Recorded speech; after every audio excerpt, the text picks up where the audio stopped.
I'm really excited about partnering with Dress for Success, particularly Linda, because we do have some of the same passions and same interests, so it makes it even more exciting.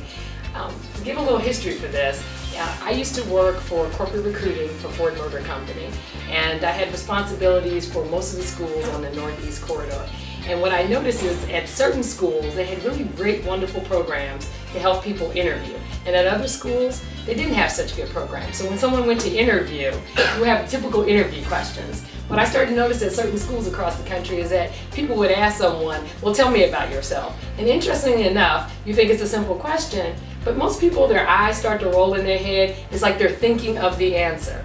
And if you're really prepared and if you really know yourself, you should be able to answer that question without the eyes rolling or the looking down or searching.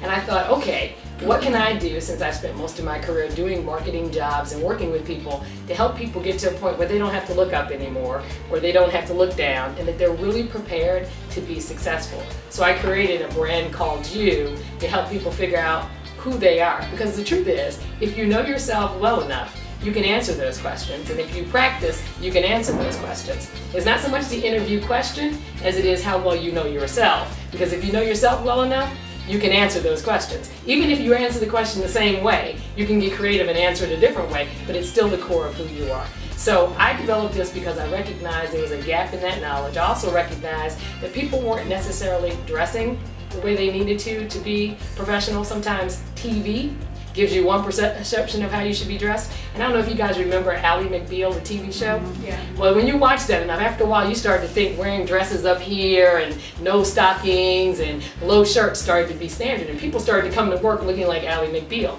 Well, you could, but that might not get you exactly where you want to go in terms of your professional career. So everything from appearance to how you speak to how you interact became part of this whole brand project.